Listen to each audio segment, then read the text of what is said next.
Uh, good morning, everyone. Today, I'm speaking to Mr. Javed M Ansari, a senior journalist who's been writing about national politics for nearly 30 years across numerous publications that include India Today, The Quint, BBC Hindi, etc. He's also worked at Aaj Tak. Because of his senior journalist experience, he has great credibility as a political analyst. And on the eve of India's 75th Independence Day, I'll be speaking to him about the current state of Indian politics. Uh, Namaskar, Adab, Mr. Ansari. So, Namaskar. yeah, on the eve of India's 75th Independence Day, Indian politics has always been a very complicated, it's always been very fascinating to look at any point of time. But right now, from the past 2 weeks, you can say the fascination, the mystery, the drama has been higher than usual. I'm referring to the change in governments in two states of Maharashtra and Bihar. So I'd like to begin by talking about 2015 Bihar. Bihar in 2015, when Nitish Kumar and Lalu Yadav came together in the Mahagathbandhan and delivered what can be termed as the first serious defeat to Narendra Modi's BJP after 2014.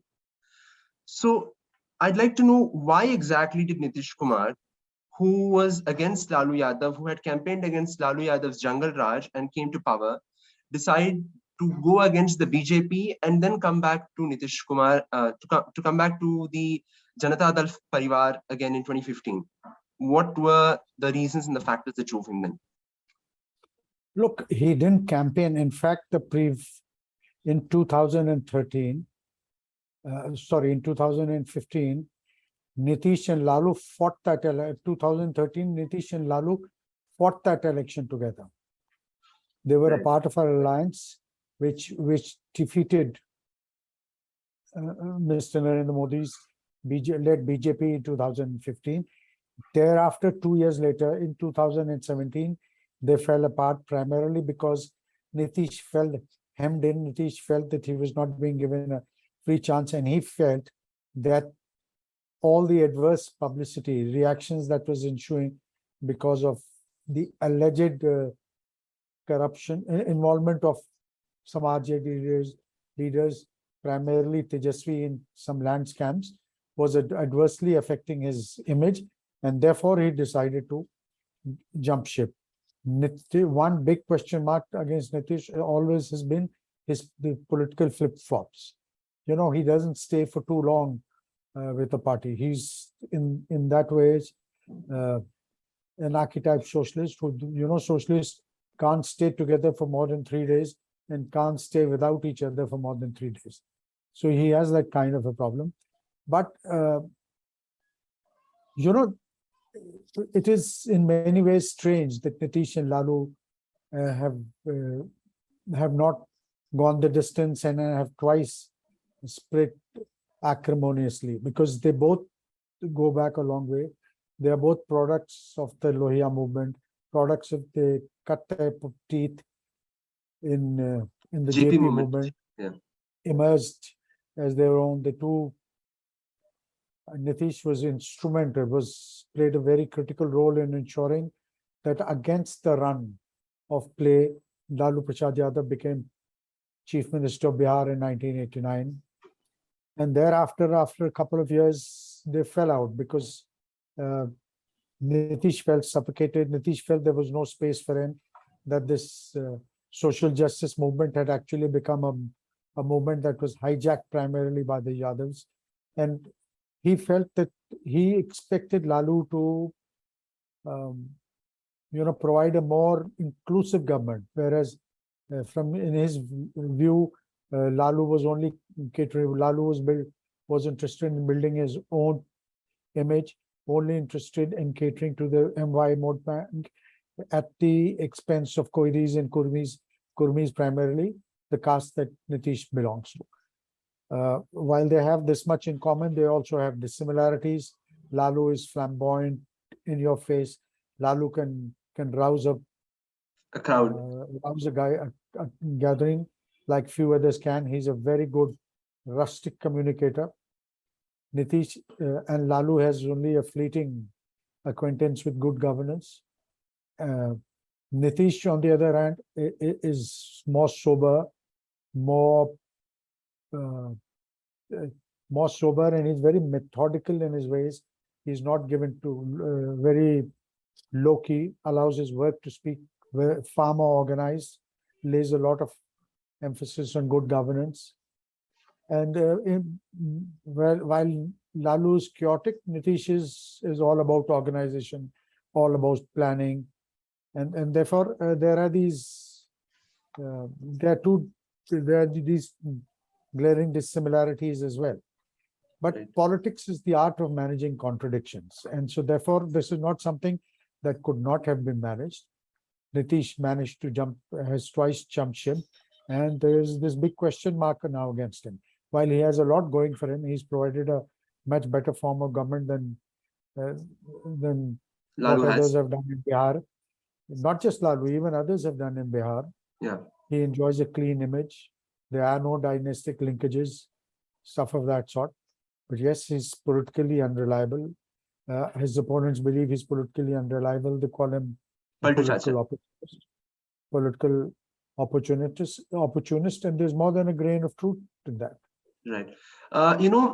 Now that Nitish has turned around, now that he's come back to the RJD and the Mahagathbandhan again, Tejasvi Yadav, when the first breakup happened, he went hammer and tongs against Nitish. He was calling him Paltu Ram, Paltu Chacha, and he possibly is the only political leader who has come closest to unseating an incumbent BJP government in the states, in India right now.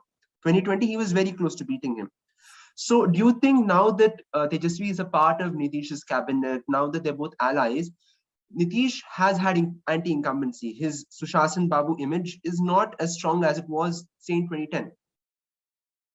So do you think that would affect Tejasvi's credibility and the campaign that he led in 2020? Do you think BJP could exploit that anti-incumbency of 20 years of Nitish Kumar's governance in Bihar? Or is the caste factors that strong, too strong for them to overcome? Look, any government that remains in power for this long, anti-incumbency is to be expected.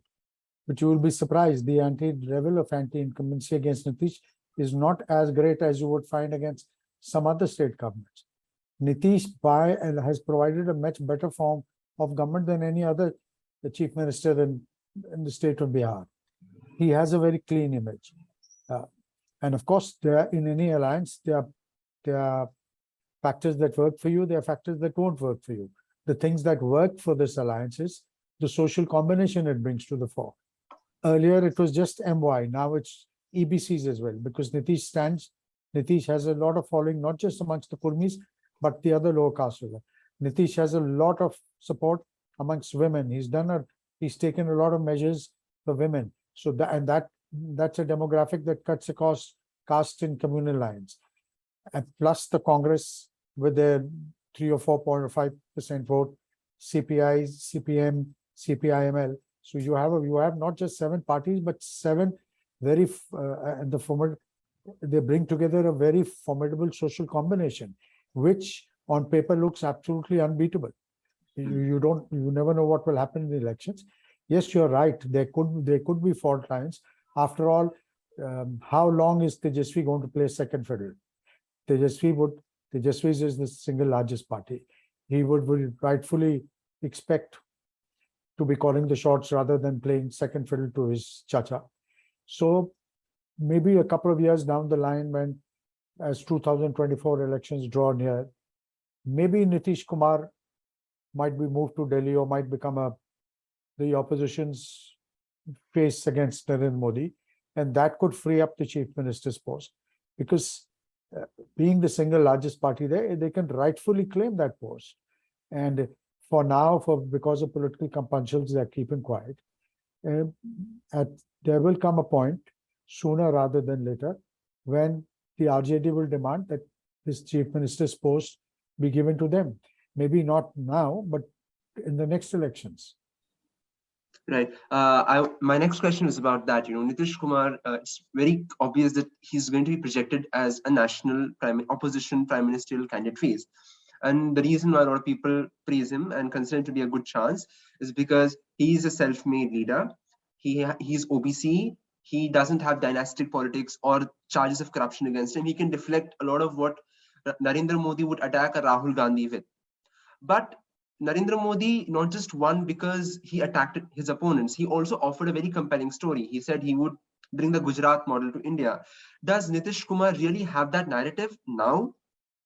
2010 or 2014, you could say that he too had a very strong case to make. He brought Bihar from Yeah, jungle.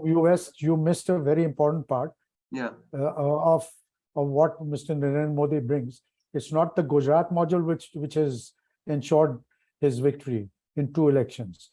Hindutva forms a very important part of that. yeah, And even and has Gujarat model, and has he really succeeded? Even if I buy your argument about Gujarat model, has he really succeeded in implementing Gujarat model? Look at all the socio-economic parameters in the True. country. Look at the number of people who are unemployed. Look at price rise. Look at the kind of speeches that Mr. Narendra Modi made in the reactions when every time the dollar went up or every time the price of Yeah. gas or petroleum went up. So these are factors that will come and stare him in the face. Right now, you can through your demagoguery, you can deflect attention sometime, but you Yeah. can't do it all the time. Yeah. So therefore, I am not one of those who believe that 2024 is a Walk through for done Modi. deal. Right. And as the opposition would like everybody to believe, khela hobe. Right. Yeah, and about Hindutva also, because Nitish Kumar is an OBC, the reason why Narendra Modi's Hindutva is so potent is because he has brought the OBCs together with the upper caste for the first time. So now Nitish Kumar, being a Kurmi himself, might cause problems in the UP, where the Apna Dal, I've even heard someone say that he would support Nitish Kumar, a Kurmi leader from the BJP, because of caste factor. Do you think that Nitish Kumar is the best bet for the opposition right now He as is the one. PM phase? He is one of the probable. So I will not say that he's the only one, because Right. look, it all boils down to numbers. Mamta Banerjee has won thrice, has been 3-time chief minister. She's Yes. defeated BJP, Yes. so she can claim. And then there is Arvind Kejriwal. Arvind Kejriwal. There is the Congress. It will all depend on numbers. But Right. I also know that Deve Gowda and Gujral became prime ministers with hardly a handful of MPs. Mr. True. Chandrasekhar became prime minister. So it will all boil down to who has the numbers. And also, I do believe that Nitish, a Kejriwal or Rahul Gandhi or a Mamta will cancel each other out. Yeah. Eventually, if they have the numbers, they may agree on somebody who's least controversial or who's acceptable to all. And in that case, Nitish can slip through. You already have the RJD backing him. Yes. You already have Mr. Sharad Pawar enthusiastically welcome him.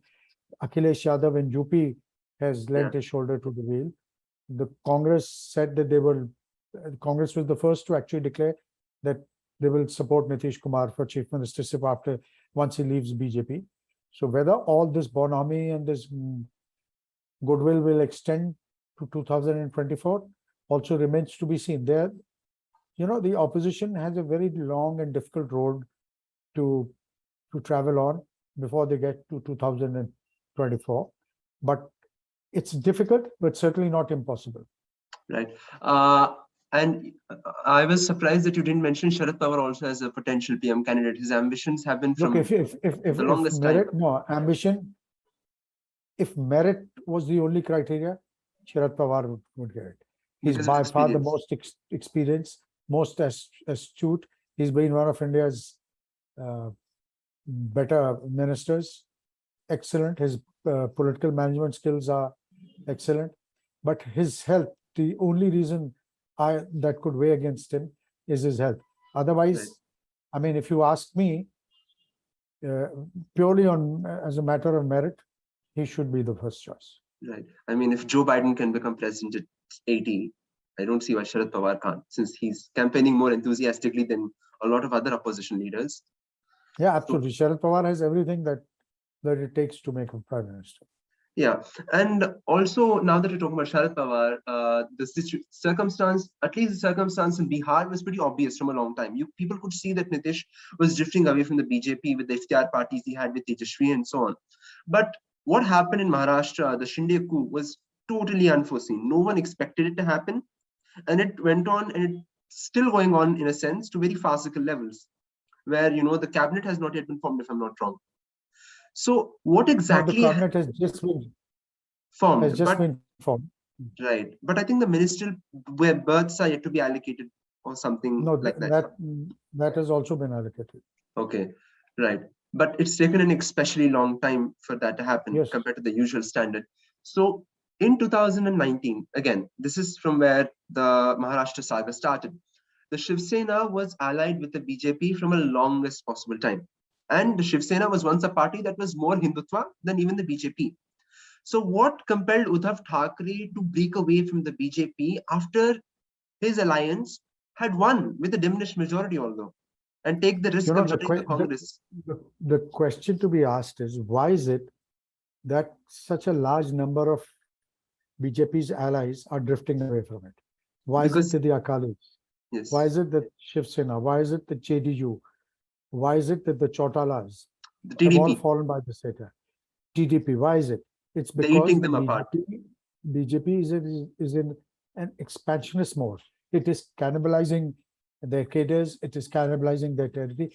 And look, nobody is in politics to help the other person, you know. Yeah, Everybody, you know, they people are in politics because nobody wants to cede their own turf to another person. The BJP is has hit a purple patch. They are by far the largest and also the most powerful political party in the country. They have a huge organization. They believe that in Mr. Modi they have a pan-national leader, and therefore they should milk this. They should use this opportunity to expand their footprint across the country. right, As a result of which, the collateral damage are the allies, and the right, allies don't want to see that. Therefore, they are looking for other opportunities. That's right, primarily the reason why uh, Uddhav Thackre's Shiv Sena decided to move away, because they feared that the BJP was encroaching on their turf and would eventually gobble them up. I also remember a conversation I had with Aditya Thackeray, right. Uddhav's son, Yeah, a couple of years ago. This is about 8 years ago, okay. So, when Mr. and he Modi told won, me this was even before Modi. This okay, was in relation to excuse me. This was in relation to Shiv Sena. So I asked him, why is it that your party, keeps bashing up people from UP and Bihar and all this? How long can you continue with this kind of sectarian politics? And back then he told me, he says, look, this is an anachronism in today's time. We cannot continue like this, and we have to slowly move towards the center. It has to be a gradual process. It cannot be done in a day, because our cadres have been trained and have come up in a particular fashion. yeah, So we will gradually do it, but we need to move. So this is not, so there are two reasons. One, that because they feared being gobbled up, and they also felt that they need to become more centrist, because you can have the sectarian uh, ideology or agenda, and it may succeed in parts of Maharashtra.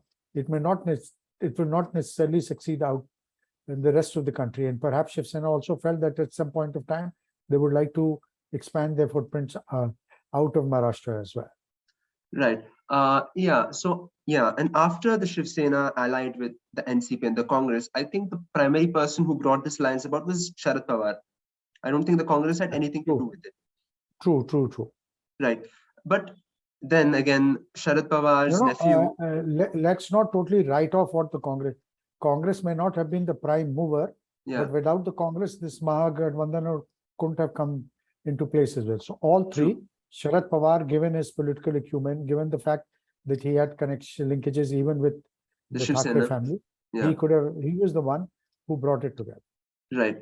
And then what exactly happened with Ajit Pawar? No one knows clearly why he suddenly moved and went into the swearing in with Devendra Fadnavis. What is your opinion, or what do you think was the most probable scenario then? That midnight swearing in that happened with Fadnavis and Pawar Jr. Look, I know, and I know it from Mr. Pawar himself, Right. that there is a section within the NCP which felt that there was more to be gained if they went along with the BJP. The Okay. BJP rules at the center, and then BJP in the state, and Right. they felt that a three-party alliance Would be in the state unsustainable. would be difficult to manage. Coalitions are always difficult to run and all that. And by that time, it was not clear whether Uddhav indeed would be the chief minister, or were the Mahagathbandhan to get a majority and all that. So they felt it would be a more viable option going. But Mr. Pawar put his foot down. Ajit Pawar has always harbored ambitions, and therefore he felt the BJP is very good at all this. So the BJP played onto that weakness. They enticed him over, but eventually Mr. Pawar prevailed. He was number 2 to Fadnavis. He's number 2 here, or was number 2 to Uddhav Thackeray. So that's primarily it. Right. Then when the Shiv Sena decided to ally, I could see that they were the people who were most likely to benefit, because for the first time they had a Shiv Sena CM in the longest time, and they now had a place from which they could grow further. They could take up the space of BJP, and they were doing that. I believe they won a few bypolls here and there with the MVA. So why suddenly, out of nowhere, when the government was going well and Uddhav Thackeray had become quite popular after handling COVID in Maharashtra, his approval ratings were always quite high from different Mood of the Nation surveys. Yes, in fact, he surprised everybody pleasantly. There was a very pleasant surprise the way he ran that government, the way he conducted himself in office. Perhaps one of the reasons why, look, the BJP, it's not that it's only the BJP, but the BJP has taken this to a totally different level. The use of ED, the use of CBI. You work on those weak links in the chink. Plus, the lure of Hindutva, that look, these people are becoming secular, whereas your core ideology is Hindutva. And let's just face it, let's address the monkey, the elephant in the room. The fact is that huge amounts of money were exchanged. Huge amount of money was spent to win over these people. No state government can match the kind of resources any central government can bring to bear on this. Also, the fact that Uddhav had to undergo surgery. First, he had COVID, then he had to undergo surgery. He was incommunicado, and they used the 3 months, the gap, the opportunity that was provided by his hospitalization to work on his MLAs. And yes, this is a mistake. You can't take your eye off the ball. If he was unwell, there are others who ought to have managed it. And Uddhav, many people who know Maharashtra better say that Uddhav is a victim of his own decentness, because he realized that Eknath Shinde was unhappy and that he was not entirely on board. So therefore, he sought to win him over. If it was Bal Thackeray, if it was Bal Thackeray, he would have just crushed him. Yes. Or more seasoned politicians would have, when an opponent shows ambitions or shows signs of challenging you, then you nip him in the bud. Uddhav Thackeray felt that if you empower him, give him more plump portfolios, if you try and appease him, he might be won over. But to his great dismay, he realized that it just worked the other way. Right. And now, another surprise was that Eknath Shinde became CM when everyone thought it was Fadnavis. I think even Fadnavis didn't imagine that he would be a deputy under Eknath Shinde. So what exactly did the BJP plan to do? Was it always the BJP's plan to make Shinde the CM? Or no, it came as a surprise because just a couple of hours before the ceremony, it was announced.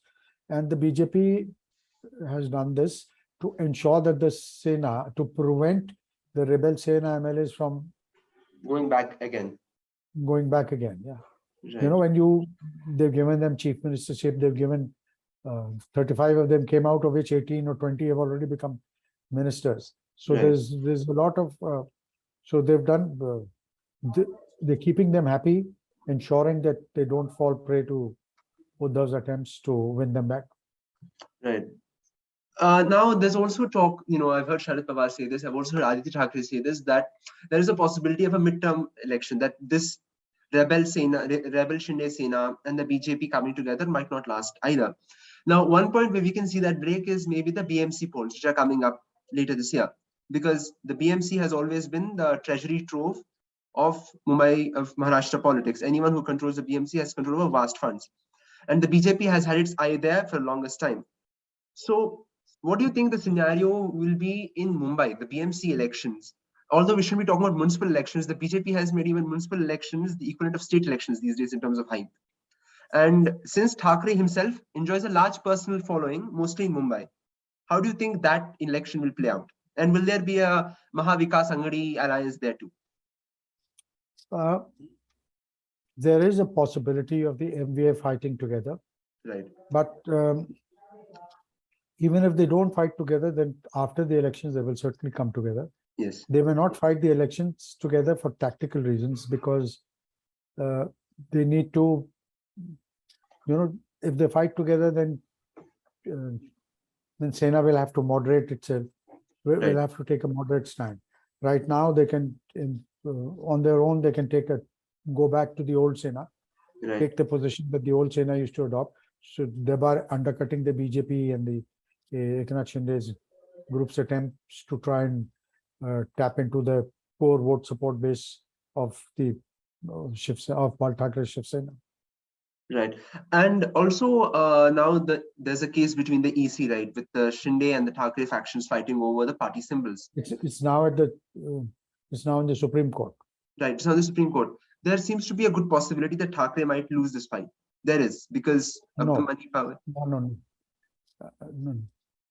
In fact, I mean, it's difficult to say, but if the proceedings, the last proceedings are anything to go by, they're taking a very balanced view, and in fact, they had some very tough questions to ask of Mr. Eknath Shinde's group. So, right, even though we can't tell, if suppose he were to assume in the worst case that Uddhav Thackeray loses the Shiv Sena symbol, can he come back after that? It seems very hard for him.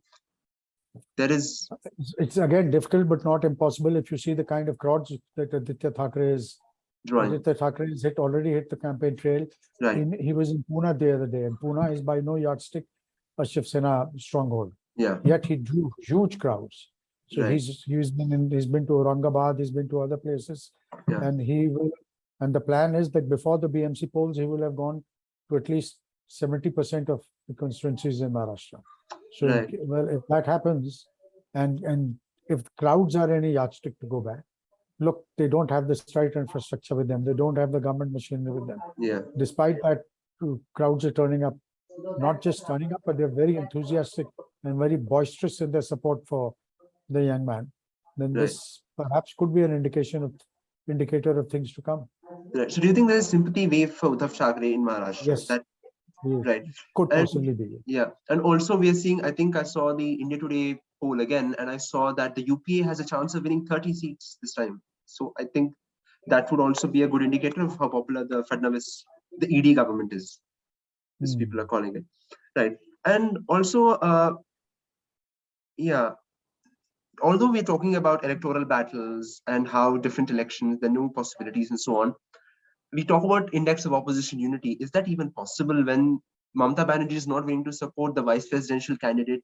When the presidential election, the Congress is completely given up on naming its own candidate, and they end up naming Yashwant Sinha, who for all his strengths does not really offer the same sort of excitement that the first tribal prime minister could offer. There is a lack of strategy and unity simultaneously in the opposition. And you cannot really see who is willing to lead the charge. There is no Harkishan Singh Surjit today who could bring together people and sacrifice his own ambitions, right? Look, there are two people who can play the role of Harkishan Singh Surjit. One is Sonia Gandhi and the other is Sharad Pawar. Right. Neither of them are ostensibly. Sonia Gandhi certainly is not a claimant for prime ministership. Yeah. And it is a very difficult road ahead. There is no doubt. There are lots of issues to be sorted out. There are lots of, one is the personality clashes, two are the evolving ambitions of leaders. And then what you need to agree on, not just you need to agree on both the messenger as also the message. What is it that you're offering which will be different from Mr. Narendra Modi? And how on earth are they going to tackle this question of Hindutva? Yeah. Because everything else, who could have imagined that after the havoc and the manner in which the government turned on its heels and vanished, the huge mismanagement of COVID, that the government the BJP would be voted back in UP, but they were. So at the end of the day, there is this issue of Hindutva, which cements people. And if people are willing to forgive 110, petrol being sold at 110, of gas cylinders going for 1,200. If Yeah. people are willing to forgive and forget that their own near and dear ones died for want of proper medical facilities, if they're Yeah. willing to forget all that just because of Hindutva, then there is precious little anybody can. Right. And also, apart from the elections, there's a very strong possibility that the right wing, the Hindu right wing, has won the cultural battle, right? If you look at the boycott movement, for example, the way it's taken off against Amir Khan or other, you can say, minority icons, they're accusing Javed Ansari of espionage against India. It seems like the cultural battle, the cultural change that they brought to Indian.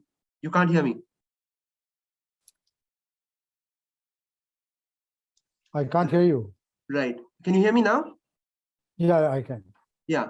So the cultural battle, that is, for Yes, for the moment, yeah, because they occupy the bully pulpit, they have the state's resources, they have a huge organization, they have the IT cell. So all these people put together, yes, they are over. But also do not forget, they have only got 33% of the vote. right, They won on 33% of. For every person who voted for them, two didn't vote for them, except that the right, two who didn't vote for them voted in different directions. right, So the challenge is to ensure that those who oppose, that there is minimum division of the anti-BJP vote. right. And about minimum division of the anti-BJP vote, we're seeing that the Muslim community is increasingly turning to Asauddin Owaisi. And a lot of people are blaming him. I'm not talking about increasingly, but he is is he a vote katua? In a simple question, is he being? If you look at Bihar, look at UP, look at Bengal, these are all Yeah, states with a Muslim population? substantial amount of Muslim population. And how many seats did he get? He got 0 in UP. Yeah, He got 5 in Bihar, of which 4 have already defected. yeah. There is a school of thought that believes that he doesn't consolidate Muslim votes. He He splits. No, he doesn't split Muslim votes. What he does is he helps consolidate the majority community votes. Right, Out of fear of him or whatever, the majority community consolidates behind the BJP. It's right. not that the Muslim vote needs consolidating or because of him it consolidates. That's not true. Right. And also, now we're talking about Mr. Modi, and after 2024, if he wins, he would be the first prime minister after Nehru to win 3 consecutive victories. But the same question that was asked of Nehru, after Modi, who, for the BJP at least, there is Amit Shah, there is Yogi Adityanath. Do you think the succession battle after Mr. Narendra Modi can get particularly ugly in the BJP? Well, there is already behind the scenes, below the surface, there is a certain jostling between Right. Mr. Amit Shah and Mr. Adityanath. Yogi Adityanath, as far as the hardcore BJP supporters are concerned, Right. especially the VHP, the Bajrang Dal types. No, Hmm. they would be very happy seeing Yogi Adityanath succeed Mr. Modi, Right. if Right. and when Mr. Modi decides to step aside. But Amit Shah has a very strong hold over the party organization. He's a nuts and bolts man. He's Yeah. an organizational man, so he has control. Then there is also the Assam Chief Minister Hemanta Biswa Sarma, Yeah. who fancies his chances. He's now emerging as some kind of a Chanakya. Yeah. He Fadnavis to some extent, but Fadnavis's chances have Gone down. taken a hit because he didn't even become he didn't even become the chief minister of Maharashtra. So Right. yeah, there are any number of things, but the BJP works in a very different manner than the rest. So let's see how it works. But still, there is a certain amount of you can detect these undercurrent of tension and undercurrent of positioning, jockeying between Adityanath and Mr. Amit Shah. Right. I think I'm running out of time on Zoom, so I'd like to ask one last question. It's been a great time talking to you. What do we make of Rahul Gandhi? He's Rahul Gandhi needs to decide, needs to be clear in his mind on what he wants to do.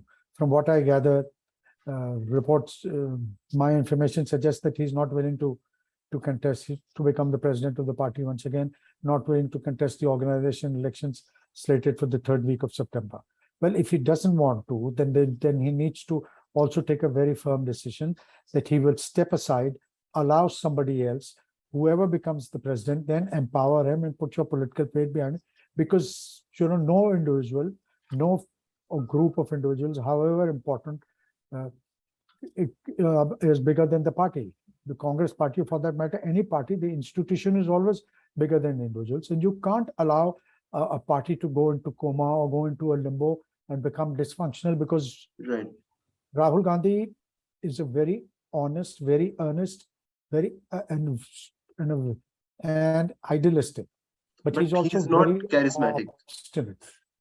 He's also very obstinate. And Right. if something is, if you may be the world's quickest bowler, but if on Indian tracks you are not getting much passage from the wicket and you're not successful, then you might as well try another trick, get a spinner or get somebody else. Why just flog one pony?